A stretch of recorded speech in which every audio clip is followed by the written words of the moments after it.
Alright, race fans, welcome to another edition of Track Review. Alright, this time we're going to take a look at a current new Auto World set.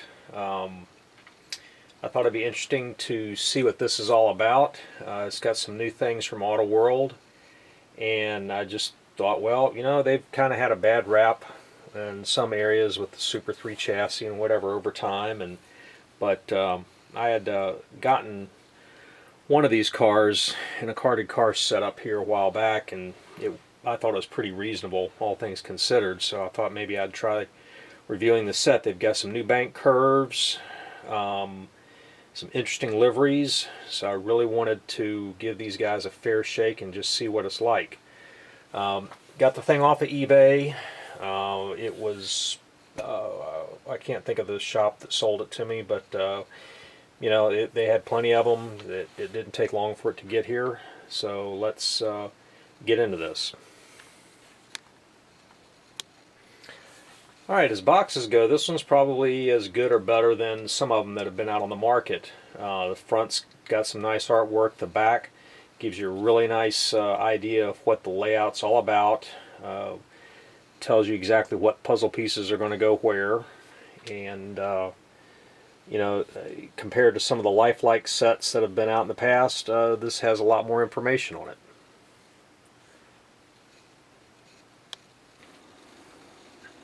Alright, take a look at the box. As box sets go, I think it's very nice. It's kind of nice and compact. It does have a carry handle, which makes things nice once you have opened the set and you want to, you know, tote it around the house a little bit. Looking at the set as you open it, I think it's packaged very, very well. We've got some stickers for the track. We've got guardrail, decorations, instruction sheets here.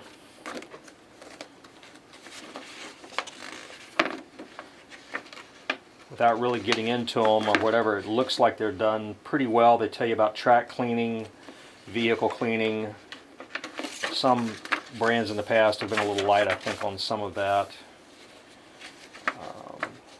Tips on the track on how to fix some low spots, manufacturing variances. Maintenance page on the chassis.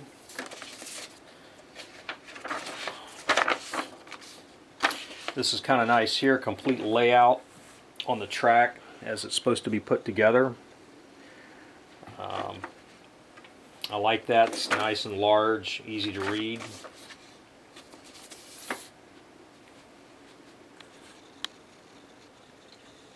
Alright, taking a look at the actual pieces of the track. I guess this is just a filler. We've got some nice poly bags with different pieces in them. This is the bridge extensions and some flag posts that give you some track clips. Actually, there's probably border clips for holding the borders on. We've got bridge supports in here. It looks like controllers. Supports for the bank turns. And we've got all of our track pieces. Looks like some nice stuff here. They've added the white lines to it. Really, we'll see how well it fits together. Molds look really, really clean. The track, the back of the track is just, that's very, very nice compared to some of the stuff that's been on the market in the past. Like I say, we'll soon see how well they fit together, but initially the mold looks like it's a very high quality mold.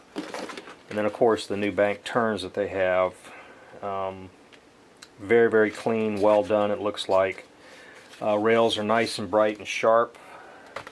It's a lap counter, and this is probably the power pack.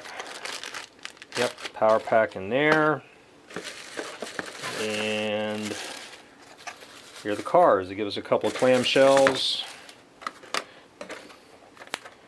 Right there, those are done, looks like they're done pretty well. This is a nice way to actually package something. Most of the time when you get, you know, set cars, they just throw them in a bag or something. They take the time to actually put this in a clamshell to kind of protect it. So I think all in all, at this stage, I mean, the presentation is very nice. as good as any that I've seen, maybe even better on average than some. So far is pretty impressive. So the next step is to take it upstairs and lay it out and get the thing set up and see what we got. Alright, we got the set all put together. I mean, this thing, as sets go, guys, is ginormous. They say, I think it's 26 feet of track, and I believe every bit of it. From a layout standpoint, it's a real deal tri-oval. Reasonably impressed with the way the track went together. The last tri-oval mass market set I think that we looked at was a Tomy set. I think we got one of those and reviewed that earlier in the year. And I think one of the complaints that I had was that the track pieces didn't stay together very well. This is done very well. They evidently have got some new tooling, and the track pieces fit together really nice. Wasn't very frustrated. You know, a couple little things you have to massage out when you lay it out. But they have a very nice arrangement for the track supports. There's a piece right here. I don't know if you can see it. It's a two-piece arrangement, and it goes together, and the track snaps right into there, and it seems to do very, very well. I was very impressed with the way that worked. They're a little bulky to get put onto the track, but they snap in and they work tight. They give you some standard bridge supports with pillars that you can take and, you know, to try to make the angle work, which I think is a pretty nice workaround. But they obviously give you plenty track. It's decorated nice. I mean, it really looks nice. The cars are reasonably good looking. They give you plenty of controller wire. Unlike some previous sets, they give you plenty. So you could be out literally at one end over here, standing up and racing, and somebody else down at the other end. So you could effectively stand up and run the track.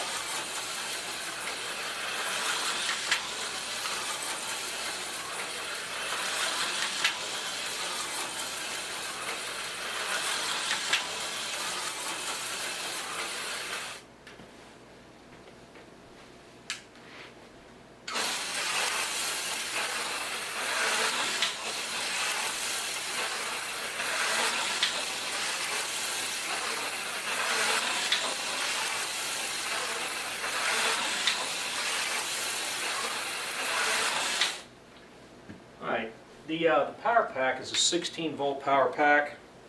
At this point, you know, everything about this set I was really impressed with. I mean, the track, the way it went together, wasn't really very frustrating. It was a little time consuming to put on the borders or whatever, but that works. And then to find the space and to get it all laid out, it took a little bit, but it went together very well. Very impressed. The cars look fantastic. The only problem is they don't run very fast. What you saw there was just like they are. The controllers were all the way, and there's just really not a lot of speed to it. So I think what we'll do is try and find some other cars and test them out and see if they, if just these two cars aren't very good, or there's some other little problem. Alright, let's try some different cars here, different brands and styles, and just see what happens here with the 16-volt power supply. Alright, we have a microscale electric right here. Let's see what that does. And I think I put some tires on that one.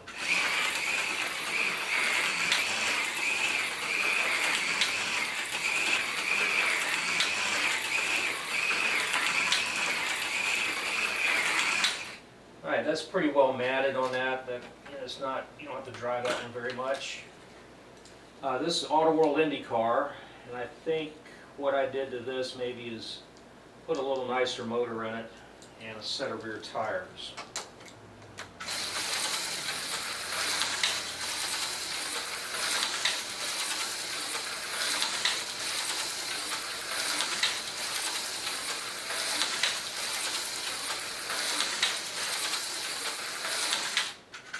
Alright, so that's pretty well matted, and let's go to some stock lifelike cars that really only have super tires added to them.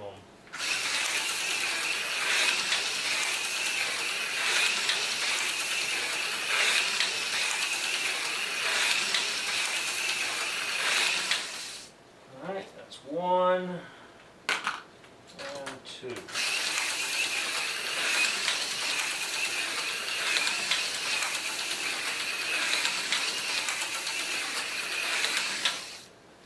Alright. So with a couple of different cars there, it doesn't appear that that 16-volt transformer does a whole lot of work. That may be part of the issue, is it's a little limited. Alright, let's take a Mega G Plus. This one's been hopped up a little bit with some tires and magnets. Oh, and the guide pin is indeed too long. Let's try this on this other lane. Yep, guide pin's too long. That's one of the things with Mega G is they come with a relatively long guide pin, and if your track slot has any little issue, it'll pop off.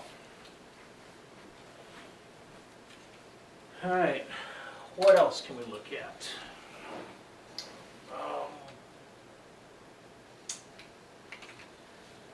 Here is another Mega G Plus. Let's see if we have a guide pin problem on that one.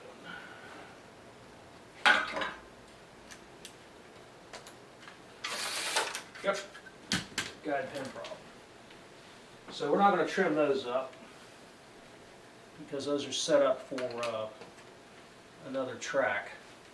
Alright, so out of the box, everything is great except for probably the power supply and the cars. The cars are really kind of doggy. Let's just be straight up about it. Those two are not very fast, and maybe the power supply doesn't have enough amperage or something. We tried a couple of different types of cars on it. They run faster, but for the most part they really weren't, you really didn't have to drive them. So at this point, let's break out the power hack and see what that does for us. Okay, got our power hack power supply installed, and let's check out the voltage here. Alright, so here we got 16 volts.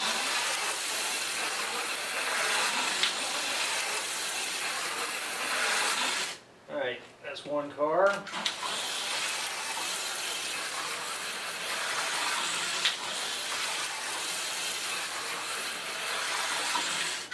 Two cars. That one I just think needs help. Alright, so let's run the voltage up and see how these cars do.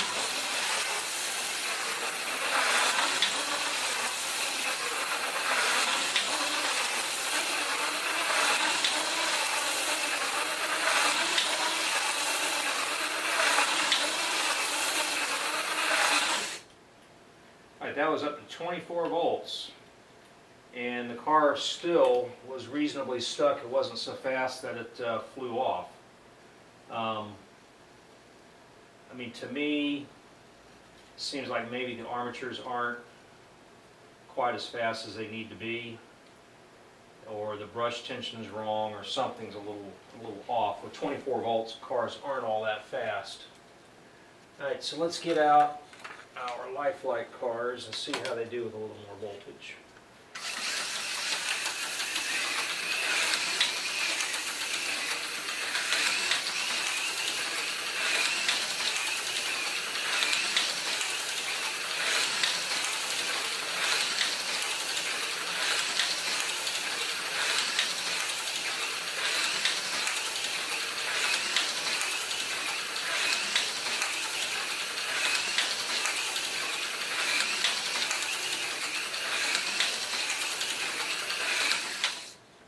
Alright, that one's up to 24 volts. And still reasonably matted. Alright, now we get a little performance going on here. And we got a good little fast car. Yep, alright, so we finally get a little power going to it. We see that we can push about 22 to 24 volts. Let's back it down to 22.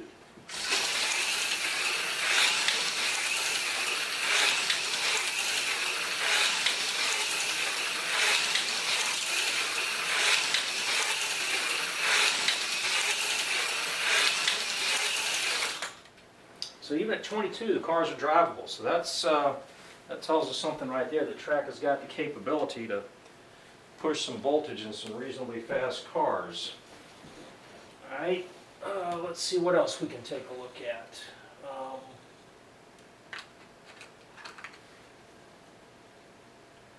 going to try a Viper hardbody car and see how that does.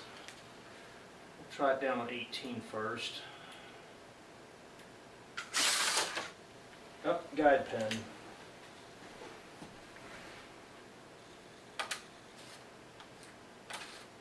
Yep. Guide pin hitting on that. Let's try the other way and see if it's any better.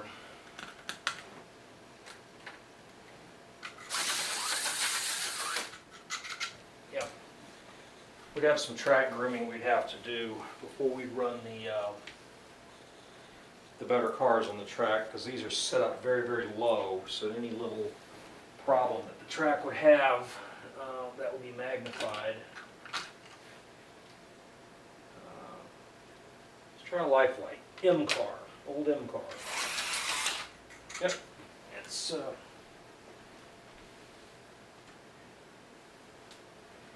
some issue with that particular joint. So let's take a look at some of these problems and see if we can iron them out and come back and try these cars. Alright, we went and checked out the track joints. You know, and indeed it was a little bit of a fitment issue, but just kind of pulled the track apart, put it back together, watch what the car hits, and you know, kind of massage it a little bit. Alright, so let's go back and try our Mega Gs. The guide pins were hitting, but I think we managed to get it to where you know, the track joints that wouldn't hang up.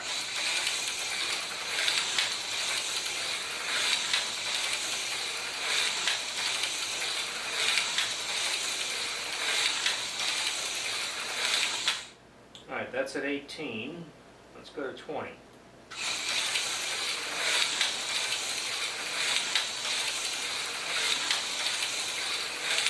Alright, 24.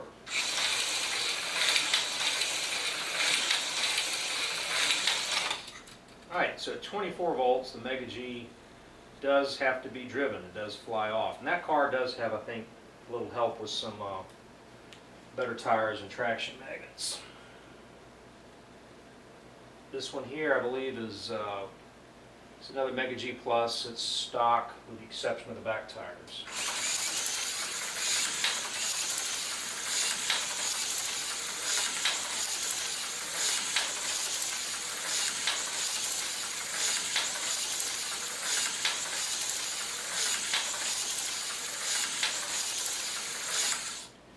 All right, 20 volts, 22 volts. Let's go to 24.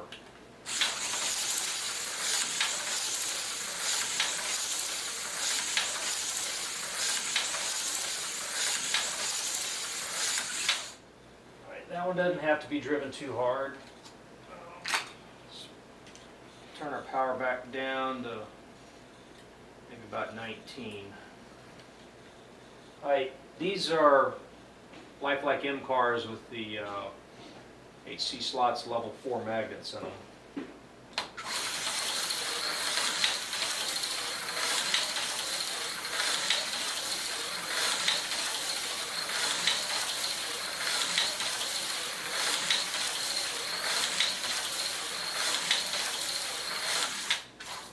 Does have to be driven just a little bit.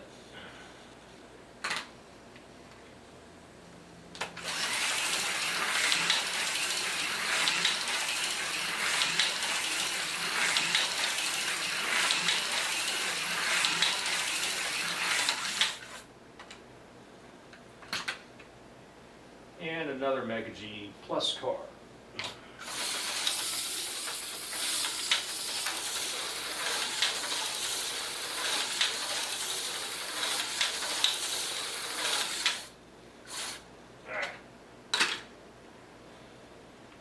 So let's keep pushing the envelope and see if we can get some high performance cars on the track.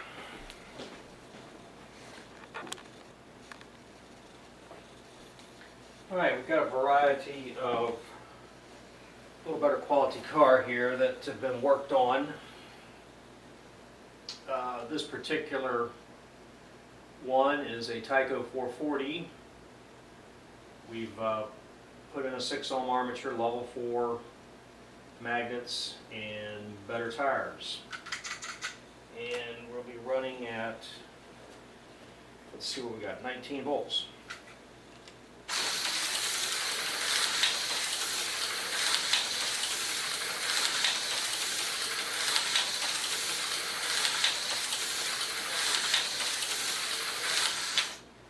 And it doesn't really have to be driven very hard.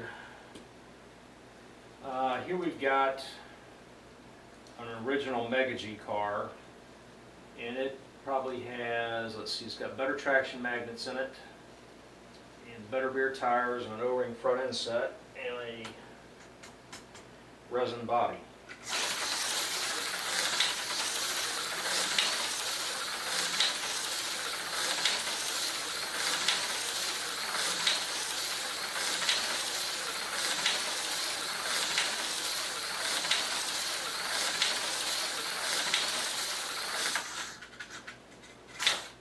It's pretty fast. That one you got to drive just a little bit. Here is a Tomy Super G Plus. It has a balanced 6-ohm motor in it, level 10 traction magnets, and better rear tires.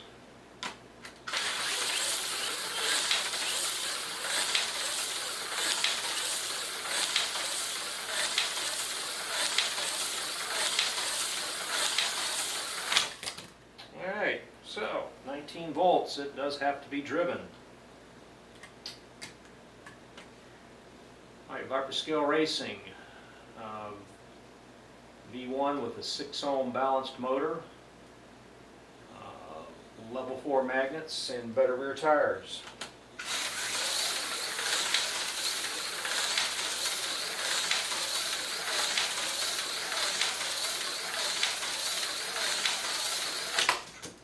Yep, it's got to be driven. And this is a Lifelike T car that a particular chassis runs really fast. Stock motor, stock magnets in it. I think maybe the traction magnets were upgraded a little bit, but certainly stock motor magnets. Better gear set in the back and better rear tires. And a Lexan body.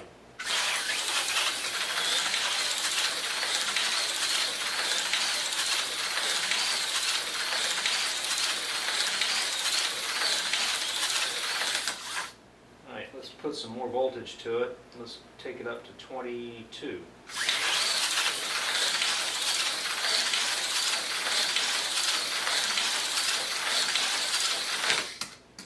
Alright, so that's the threshold there. Okay, so we'll wrap this up here in a second.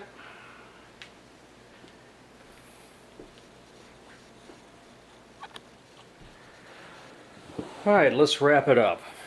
I think all in all, it's a really fine product in the whole. The set's packaged well. The track pieces are made very well. They go together very well. These support pieces, I think, are reasonably well thought out. The deco on these bodies is really, really nice. Both cars, it's just really just stunning graphics. They did a very, very good job on the graphics of the bodies of the cars. The downfall, though, is with the factory power pack at 16 volts, the cars that they give you just don't run very fast at all. One of them definitely has a problem and probably has to be taken apart and taken a look at. That's I can't say it's unacceptable, but when they've put as much thought and energy into the entire concept for the chassis themselves to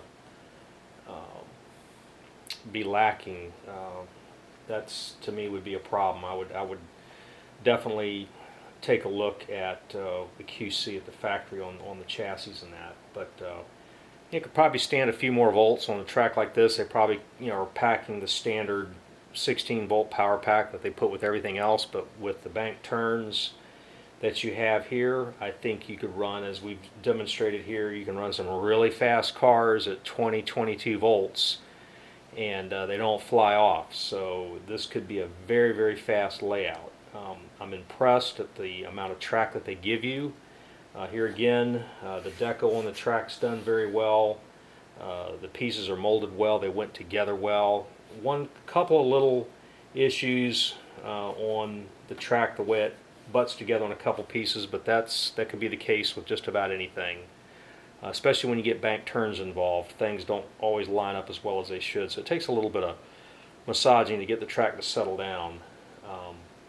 But overall, I think, other than just the chassis under the cars, everything except the chassis, I am very well impressed, and they did a very good job. So this is the Auto World NASCAR set, Hendrick's Motorsports by Auto World. Thank you for joining us.